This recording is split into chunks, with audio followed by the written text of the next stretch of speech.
नमस्कार जय जगन्नाथ शकुंतला ट्यूटोरियल को आपण मानक आंतरिक स्वागत मु प्रियंका रथ जदि आपण माने हम चैनल नुआ अछंती तेबे सब्सक्राइब करि नियंतु जहा फल रे आपण माने UGC net JRF SSB PGT PG परीक्षा भारतीय प्रशासनिक सेवा एवं पीएचडी तथा समस्त ओडिया प्रतियोगितामूलक परीक्षा पई उपयोगी पाठ्य सामग्री और सहज व्याख्या पाई परिबे। पूर्व आलोचना रे आमे प्रसंग विश्लेषण करथिले। प्रसंग विश्लेषण रे आमे केउ जाइथिले चंपू चिट्टाऊ चौतीसा इत्यादि को आलोचना करि सरिथिले। आज आमे आलोचना करिबा तत्सम कोन। तत्सम काहाकू कह जाए ना संस्कृत भाषारू जेउ शब्द सीधा सड़क भाबरे ओडिया भाषा रे व्यवहृत होइथाए ताहाकू तत्सम शब्द कह जाए। संस्कृत भाषारू जेउ शब्द सीधा सड़क भाबरे ओडिया भाषा रे व्यवहृत होइछि ताहाकू तत्सम शब्द कह जाए। जेमिति कि पिता मुद्रा विद्या श्रीमती इत्यादि। तद्भव शब्द काहाकू कह जाए ना संस्कृत भाषा रे ओडिया भाषा को आसीबा बेले जेउ संस्कृत शब्द अपभ्रंश होई ओडिया भाषा रु व्यवहृत होइछि ताहाकू तद्भव शब्द कह जाए। आद्य थाए कोन आजी ओ कर्मकारक कह जाए कमार। नेक्स्ट क्वेश्चन देखिबा देशज शब्द काहाकू कह जाए ना जेउ शब्द गुड़िक संस्कृत रु आसी नाही कि तार कौनसी विदेशी भाषा सह संपर्क नाही जहा स्वतः लोक समाज रे सृष्टि होई थाए सेपरी शब्द को देशज शब्द बोली कह जाए। देशज शब्द काहाकू कह जाए ना जेउ शब्द गुड़िक संस्कृत रु आसी नाही कि तार कौनसी विदेशी भाषा सह संपर्क नाही जहा स्वतः लोक समाज रे सृष्टि होई थाए ताहाकू देशज शब्द कह जाए। एहा गोटिए भाषार मौलिक शब्द रूपे परिचित।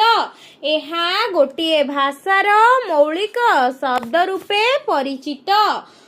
एग्जांपल कोन तंती ताटी पुआणी इत्यादि। नेक्स्ट क्वेश्चन ध्वनिग्राम विज्ञान। ध्वनिग्राम विज्ञान रो उच्चारित ध्वनि गुड़ी को वैज्ञानिक पद्धति रे विश्लेषण करा जाई ध्वनिग्राम गुड़िकर निर्णय करा जाई थाए। लिपि और वर्ण पई ध्वनिग्राम गुड़िक चिन्हट प्रक्रिया ध्वनिग्राम विज्ञान द्वारा करा जाई थाए। ध्वनिग्राम विज्ञान रे उच्चारित ध्वनि गुड़ी को वैज्ञानिक पद्धति रे विश्लेषण करा जाई ध्वनिग्राम गुड़िकर निर्णय करा जाई थाए।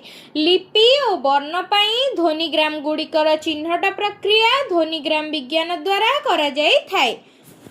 नेक्स्ट क्वेश्चन ध्वनि विज्ञान कौन एटा कौन जानथिले ध्वनिग्राम विज्ञान कौन। ध्वनिग्राम विज्ञान कौन थिला ना ध्वनिग्राम विज्ञान रे उच्चारित ध्वनि गुड़ी को वैज्ञानिक पद्धति रे विश्लेषण करा जाई ध्वनिग्राम बा फोनेन गुड़िकर निर्णय करा जाई थाए। लिपि और वर्ण पाई ध्वनिग्राम गुड़िकर चिन्हट प्रक्रिया ध्वनिग्राम विज्ञान द्वारा करा जाई थाए। ध्वनि विज्ञान कौन ना ध्वनि विज्ञान रे एक निर्दिष्ट भाषार ध्वनि मानकर स्वरूप और अवस्थिति संपर्क रे अध्ययन करा जाई थाए। भाषण ध्वनि गुड़िकर स्वरूप संपर्क रे एथि अध्ययन करा जाई थाए। नाटक कहा कह जाए ना नाटक को दृश्य काव्य कह जाए। नाटक को मिश्र कला कह जाए। अभिनय एहार प्रधान अंग अटे।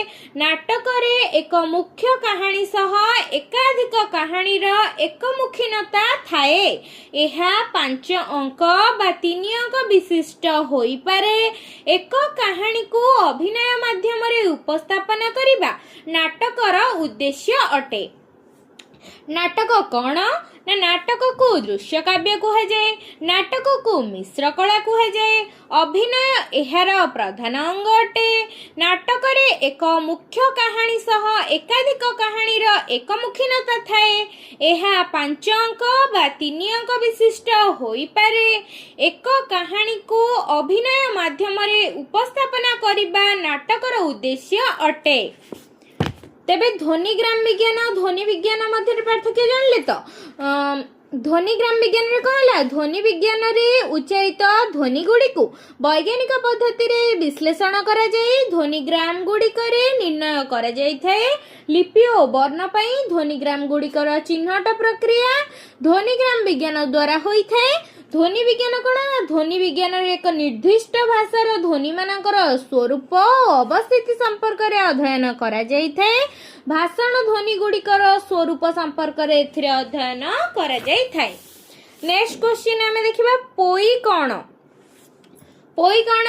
एटा खाइबा पोई नुह पोई कौन पाठर पोई पोई एक निर्दिष्ट संख्यावाचक गीतिका पोई कौन ना पोई हेउछि एक निर्दिष्ट संख्यावाचक गीतिका सीमित पद मध्यरे हृदय वेग वर्णना करिबा पई एहा एक उत्कृष्ट काव्य प्रकरण अटे। पोई एक निर्दिष्ट संख्यावाचक कविता बा गीतिका सीमित पद मध्यरे हृदयगत वर्णना करिबा पई एहा एक उत्कृष्ट काव्य प्रकरण अटे। ओडिया कविता रे 10 पोई 16 पोई 12 पोई 7 पोई आदि रचना करा जाई अछि। नेक्स्ट क्वेश्चन कौन ना प्रकृति कविता प्राकृतिक दृश्यराजी को केंद्र करी एपरी कविता रचना करा जाई थाए। गोटे प्राकृतिक स्थानर शोभाराजी सह तार ऐतिह्य और इतिहास को मध्य एथिरे आकलन करा जाई पारे। राधानाथंक चिलिका एही धरणर रचना अटे। प्राकृतिक कविता कौन ना प्राकृतिक दृश्यराजी को केंद्र करी एपरी कविता रचना करा जाई पारे। गोटे प्राकृतिक स्थान रे शोभाराजी सह तार ऐतिह्य और इतिहास को मध्य एथिरे आकलन करा जाई पारे। राधानाथंक चिलिका एही धरणर रचना अटे। प्रतीक काहाकू कुआ जाए प्रतीक एक काव्यास्त्र जहा द्वारा पाठक को एक रहस्यमय जगत को यात्रा करिबा को सुजोग मिली थाए। प्रतीकर अर्थ हेउची सूचना कविता रे प्रतीक प्रयोग द्वारा एहार भावना को विस्तार मिली थाए। व्यंजना रहस्यमयतार प्रयोग घटी थाए। गोटे मूल पाठरू आउ एक भावराज्य को गति करी थाए। दृश्य जगत सह अवश्य जगतर समन्वय प्रतीक द्वारा संभव होई थाए। प्रतीक विषय रे जदि विस्तृत आलोचना चाहूचंती तेणु करी आपण माने कमेंट माध्यम रे जणैले मो से अनुसार प्रतीक पई एक विस्तृत आलोचना करिवि काहेकि प्रतीकटा बहुत हार्ड टॉपिक टा जेउंथिरे नेट रे भी मध्य बहुत क्वेश्चन आसी थाए। तेणु करी कमेंट माध्यम निश्चय जणैबे। जदि एपंत सब्सक्राइब करनाहंती तेबे हम चैनल को सब्सक्राइब करनियंतु जहा फଳରେ कि आपण पाखरे इन्फॉर्मेशन गुडा पहुंची परिबो। तेबे नेक्स्ट क्वेश्चन को जीवा प्रबंध कौन ना प्रकृष्ट बंधन को प्रबंध बोली कुहा जाए। प्रबंध काहाकू कुहा जाए ना प्रकृष्ट बंधन को प्रबंध बोली कुहा जाए। गद्य रचनार एहा एक उत्कृष्ट विभाग प्रकृष्ट बंधन को प्रबंध बोली कुहा जाए। गद्य रचनार प्रबंध हेउछि एक उत्कृष्ट विभाग समाज रे घटुथिबा विभिन्न घटनावली को प्रबंध माध्यम रे उपस्थापना करा जाई थाए। प्रबंध को मनमय और तन्मय भेद रे विभक्त करा जाईछि। प्रकृष्ट बंधन युक्त रचना को प्रबंध बोली कुहा जाए। गद्य रचनार एहा एक उत्कृष्ट विभाग समाज रे घटुथिबा विभिन्न घटनावली को प्रबंध माध्यम रे उपस्थापना करा जाई थाए। मनमय और तन्मय भेद रे प्रबंध को दुई भाग रे विभक्त करा जाईछि। प्रेम कविता कौन प्रेम हृदयर संपत्ति हृदय को आंदोलित करुथिबा प्रिय बा प्रियार उद्देश्य रे जेउ कविता रचना करा जाए ताहाकू प्रेम कविता कुहंती। एथिरे सौंदर्य कल्पना आवेग और भाव प्रवणतार समन्वय घटी थाए। वैदेशिक शब्द काहाकू कुआ जाए ना भारतर विभिन्न समय रे मोगल इंग्रेज डच ओलंदाज शासन करुथिबारु भारतर विभिन्न समय रे मोगल इंग्रेज डच ओलंदाज माने शासन करुथिबारु सेमानंकर भाषार केतेक शब्द ओडिया शब्द भंडार रे देखा मिली थाए। एही सबु शब्द गुड़ी को वैदेशिक शब्द कहा जाए। एग्जाम्पल कौन ना आरबी शब्द अदालत आईना सवारी ओजन ए सब होउची आरबी शब्द। पारसिक शब्द कौन अमीन कलम खजना खबर इत्यादि होउची पारसिक शब्द।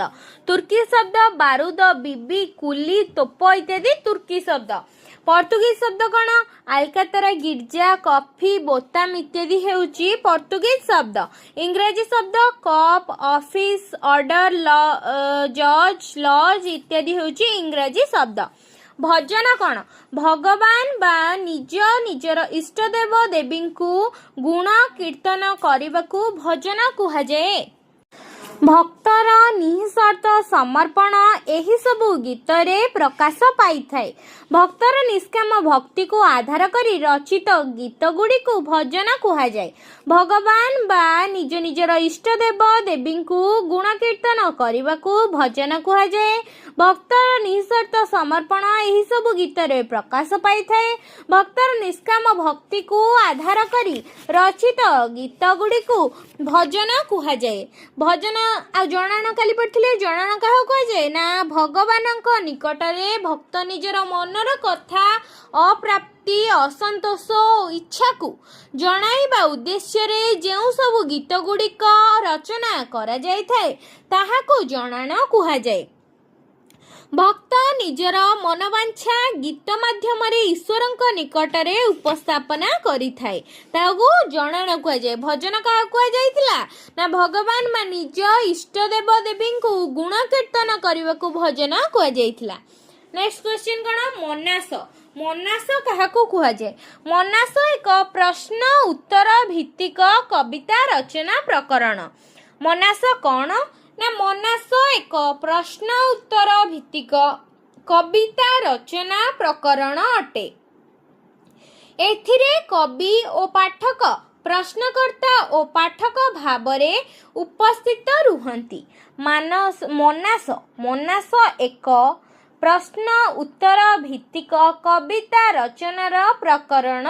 एथिरे कवि और पाठक प्रश्नकर्ता और पाठक भावरे उपस्थित रुहंती। कवि पाठकर उत्कंठा को प्रशमित करने को भिन्न भिन्न संख्या भित्तिक पुष्प भित्तिक पशुपक्षी भित्तिक प्रश्न पचारि जहाँ उत्तर पाए सही उत्तर आधार रे पाठकर मनस्तात्विक प्रश्नर उत्तर कविता माध्यम रे देइथाए। पाठक मानसिक स्थिति रे विश्लेषण एथिरे करा जाउथिबारु एहाको मनास कुहा जाई थाए। मानक भाषा। नेक्स्ट क्वेश्चन मानक भाषा गोटे भाषा को केंद्र करी सही भाषार लिखित रूप को मानक भाषा कुहा जाए। मानक भाषा काहाकू कुहा जाए ना गोटे भाषा को केंद्र करी सही भाषार लिखित रूप को मानक भाषा कुहा जाए। शह शह वर्ष धरी कथित भाषा परिमार्जित होई मानक भाषा रे परिणत होइथाए। एही भाषा रे साहित्य शिक्षादान और लिखन प्रक्रिया संपन्न होइथाए। भाषाभाषी माने रहुथिबा भौगोलिक परिसर रे समस्ते एही भाषा को बुझुथिबारु एहाकू मानक भाषा बा स्टैंडर्ड ओडिया लैंग्वेज कुहा जाए। मिथ कौन ना मिथ को ओडिया रे पूरा कल्प कुहा जाई थाए। मिथ को ओडिया रे कौन कुहा जाई थाए। मिथ को ओडिया रे पूरा कल्प कुहा जाई थाए। प्राचीन इतिहास पुराण परंपरा घटना चरित्र ओ लोकविश्वास गुड़ी को वर्तमान समय रे पाणीपागर समन्वित करी प्रकाश करने को मिथ कुहा जाए। मिथर प्रयोग जोगु समकाल प्राणवंत मने होई थाए। मिथ क्या कुहा जाए ना मिथ को ओडिया रे पूरा कल्प कुहा जाए। प्राचीन इतिहास पुराण परंपरा घटना चरित्र और लोकविश्वास गुड़ी को वर्तमान समय पाणीपाग रे समन्वित करी प्रकाश करने को मिथ कुहा जाई थाए। मिथर प्रयोग जोगु समकाल प्राणवंत मने होई थाए। नेक्स्ट क्वेश्चन मोटिव क्या कुहा जाए। मोटिव को लोक कथार मूल सत्ता भावरे ग्रहण कराए। मोटिफ को लोक कथार मूल सत्ता भावरे ग्रहण कराई थाए। हजार हजार वर्ष धरी लोक कथा लोक मुखरे गति करुथिबा बेले एहार बाह्य सत्ता परिवर्तित हेउथाए। मोटिफ काहाको कुहा जाइथाए ना मोटिफ को लोक कथार मूल सत्ता भावरे ग्रहण करा जाइथाए। हजार हजार वर्ष धरी लोक कथा लोक मुखरे गति करुथिबा बेले एहार बाह्य सत्ता परिवर्तित हेउथाए। मोटिफ बा कथाणु ओडिया रे कोन कहंती कथाणु सबु कालरे सेमिति अपरिवर्तित थाए। मोटिफ बा कथाणु सबु कालरे सेमिति अपरिवर्तित होई थाए। गोटे मानव सभ्यतार संस्कृति परंपरा लोक कथा और विश्वास काल क्रमे मोटिफ रे रूपांतरित होई थाए। सभ्यतारे जेते परिवर्तन आसिले मध्य तार मूलाधार अतुट रही थाए। मोटिफ लोक कथा और लोक समाजर सही परी एक अवस्था अटे। मोटिफ को लोक कथार मूल सत्ता भावरे ग्रहण करा जाइथाए। हजार हजार वर्ष धरी लोक कथा लोक मुखरे गति करुथिबा बेले एहार बाह्य सत्ता परिवर्तित होइथाए। मोटिफ बा कथाणु सबु कालरे सेमिति अपरिवर्तित थाए। गोटे मानव सभ्यतार संस्कृति परंपरा लोक कथा और विश्वास कालक्रमे मोटिफ रे रूपांतरित होइथाए। सभ्यतारे जेते परिवर्तन आसिले मध्य तार मूलाधार अतुट रही थाए। मोटिफ लोक कथा और लोक समाज रे सही परी एक अवस्था अटे। युक्त वर्ण काहाको कुहा जाए दुई बा एकाधिक वर्ण मिसी गोटिए वर्ण गठित हेले ताहाको युक्त वर्ण कुहा जाए थाए। युक्त वर्ण काहाको कुहा जाए ना दुई बा एकाधिक वर्ण मिसी गोटिए वर्ण गठित हेले ताहाको युक्त वर्ण कुहा जाए। रस काहाको कुहा जाए जहाको आस्वादना करा जाए ताहाको रस बोली कुहा जाए। काव्य रे रस प्रयोग जोगु पाठक भितरे रोमांच सृष्टि हुए। रस भाव कंपन सृष्टि करि थाए। रस आस्वादन को ब्रह्मानंद अनुभव बोली कहिथिले। रस आस्वादन को ब्रह्मानंद कौन बोली कहिथिले रस आस्वादन को ब्रह्मानंद अनुभव बोली कहिथिले। भरत मुनि 8टी रसर अवतारणा करिथिबा बेले परवर्ती समय रे 10टी रस संपर्क रे अवतारणा मध्य करा जाइछि। लिपि काहाको कुहा जाए एक निर्दिष्ट उपभाषी अंचलर उच्चारित ध्वनि समूहर लिखित रूप को लिपि कुहा जाए। ध्वनि संकेत गुड़ी को लिपि माध्यम रे लिपिबद्ध करा जाए। एही लिपि को मध्य अक्षर बा वर्ण कुहा जाय थाए। लोक साहित्य काहाको कुहा जाए लोक साहित्यर अन्य नाम मौखिक साहित्य। लिखित साहित्य सृष्टि हेबार पूर्व अवस्थार लोक साहित्य थिला एक जातिर जीवनचर्या और मनोरंजन प्रतीक जहाँ लोकमानंक द्वारा लोकमानंक पाई और लोकमानंकर ताहाको लोक साहित्य कुहा जाए। शब्द काहाको कुहा जाए एकाधिक वर्ण मिलित होई अर्थ प्रकाश कले ताहाको शब्द कुहा जाए। अर्थ प्रकाश करुनथिबा अक्षर गुडी को शब्द कुहा जाई पारे नाही। शोक कविता काहाको कुहा जाए आधुनिक गीति कवितार एहा एक अंश अटे। आधुनिक गीति कवितार अंश कौन शोक कविता। शोक कविता बा शोक गीतिका कौन आधुनिक गीति कवितार एक अंश। कौनसी प्रियजन बा विशिष्ट व्यक्तिंक मृत्युर जेउ कविता रचना करा जाय थाए ताहाको शोक कविता कुहा जाय थाए। शोक कविता काहाको कुहा जाए ना आधुनिक गीति कवितार एक अंश हेउची शोक कविता। कौनसी प्रियजन बा विशिष्ट व्यक्तिंकर मृत्युरे जेउ कविता रचना करा जाय गान करा जाय थाए ताहाको शोक कविता कुहा जाए। षोडशा काहाको कुहा जाए 16टी स्वर वर्ण को आद्ୟରେ रखी 16टी स्वर वर्ण को आद्ୟରେ रखी क्रमान्वये जेउ कविता रचना करा जाय थाए ताहाको षोडशा कुहा जाय थाए। उपेन्द्र भंज षोडशेन्दु एहार उदाहरण अटे। उपेन्द्र भंजंकर षोडशेन्दु एहार एक उदाहरण कार ना षोडशार एक उदाहरण हेउची उपेन्द्र भंजंकर षोडशेन्दु। षोडशा केमिति रचना कराଯାଇଥାଏ ना 16टी स्वरवर्ण को आद्य रे रखी क्रमान्वय रे जेउ कविता रचना कराଯାଇଥାଏ ताहाकू षोडशा कुहा जायଥାଏ। षोडशार उदाहरण कौन ना उपेन्द्र भंजंकर षोडशेन्दु हेउची षोडशार उदाहरण अटे। संकीर्णता कौन? संकीर्तन एकाधिक भक्त एकाठी होई समवेत कंठरे ईश्वरंक गुण कीर्तन करिबा सह नृत्य गीत परिवेषण करने संकीर्तन कह जाए। संकीर्तन कौन ना एकाधिक भक्त एकाठी होई समवेत कंठरे ईश्वरंक गुण कीर्तन करने सह नृत्य गीत परिवेषण करने संकीर्तन कह जाए। एथिरे वाद्य यंत्रर व्यवहार करा जाय थाए। भक्त माने हाथ टेकी दास्य भावरे नृत्य करने सह अभिनय करने संकीर्तनर लक्षण अटे। श्री चैतन्य ओडिशा आसिबा परे संकीर्तनर विकास घटिछि। संबोधन मूलक कविता कौन ना कौनसी वस्तु व्यक्ति पशुपक्षी प्राकृतिक संबोधन करी जेउ कविता रचना करा जाए ताहाकू संबोधन गीतिका कुहा जाए।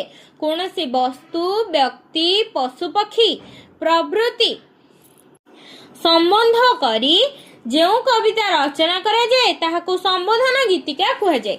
साहित्य काहाकू कुहा जाए ना जहाँ हमर सम्यक हित साधन करे ताहाकू साहित्य कुहा जाए। केही केही कहंती जे साहित्य अध्ययन कले धर्म अर्थ काम और मोक्ष आदि फल प्राप्ति होइଥାଏ। साहित्य एक सर्जनशील प्रक्रिया सृष्टि होइଥାଏ। समाज समय और व्यक्ति एहार तीनोटी मुख्य अंग अटे। साहित्य को समाजर दर्पण बोली कुहा जाय थाए। साहित्य अध्ययन कले मनोरंजन और नीति शिक्षा प्राप्त होइଥାଏ। साहित्य समाज और व्यक्ति जीवन को नियंत्रण करे, पापरु पुण्य आड़कू रास्ता निरूपण करे। साहित्य समाजर जाग्रत प्रहरी अटे। मनीषर दरदी बंधु अटे।